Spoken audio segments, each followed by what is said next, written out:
certainly. My name is Moneshia Eltz, and I am living in Munich, Germany.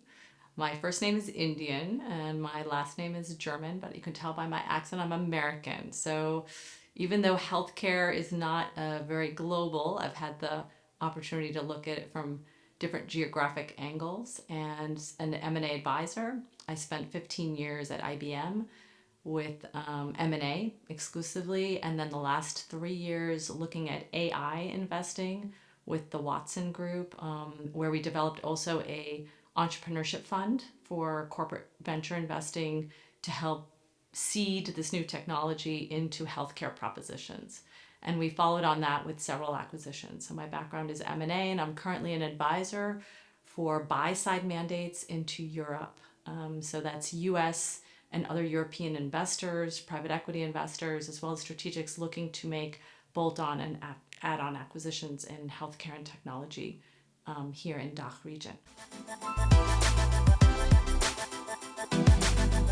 There have been so many advances on a number of fronts. I'll just mention a few. Robotics. So robotic surgery is one trend that I see that's continuing to develop, especially as robots start to use AI and learning algorithms and machine learning to learn and improve how they are doing robotic surgery. We see more OEM providers coming in and developing software. And as a result, you see the intersection of operating technology or IoT technology with software or classic IT. And I think that trend will continue.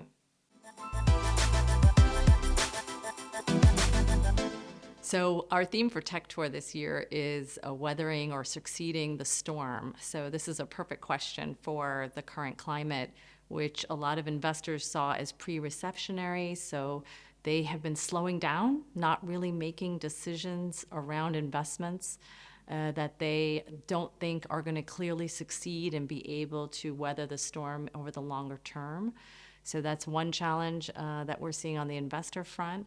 And on the entrepreneurship front, of course, they need to be more resourceful, more patient, seeing this, kind of stasis on the investing side. Money is not as easily available, or you have to prove yourself.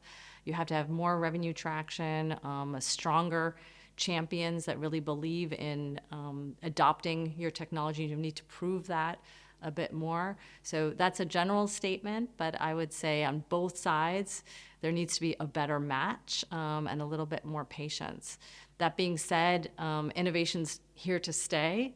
So if we can overcome that with more communication and more visibility and actually working together more closely to make these innovations successful, those investments and acquisitions will continue to hopefully be successful. But you need to have a long-term investment perspective as you're making these investments. I think the European HealthTech sector has a lot of untapped opportunity. Compared to the US, it has been a little bit slower in terms of taking risk and advancing technologies in adopting them in healthcare settings.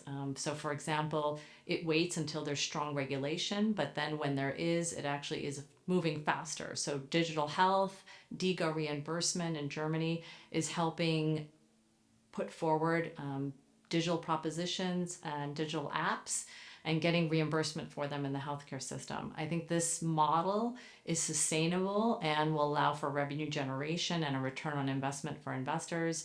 And so I'd like to see that collaboration or multi-stakeholder model take hold and proliferate. And I believe that systemic view on healthcare and advancing innovation in healthcare is here to stay and something that really differentiates the continent here in Europe. For entrepreneurs, I'd say the number one thing is to gain experience and have a strong team. You don't want to have a team that relies on yourself alone or one other partner. You really want to have a strong team that can complement each other in terms of skills and is willing to put all other priorities aside to establish yourself as quickly as possible and make traction and make impact for patient outcomes. The faster you can prove that as a team and your strength as a team, your know-how as a team that comes from experience, the more successful you will be in terms of attracting and bringing investment to you. Tech Tour is a great place to network, and I love to network. So in terms of bringing people together across sectors, whether it's biotech or digital health or med tech, Tech Tour brings these different investors together. They bring the different entrepreneurs together, and we all have a common mission to help develop low-cost propositions, better quality care, at scale for those that cannot get health care. So we're all on the same team, we all have the same goals, and Tech Tour brings everyone together to let that magic happen. I wish for Tech Tour to build on its 25 years of success in bringing investors and entrepreneurs together to look at new models and new ways that they can share learnings and continue to facilitate communication across those two stakeholder groups. I see potentially new business models, new service offerings, and I hope that Tech Tour will consider those as new ways to engage across the great network that they've already built.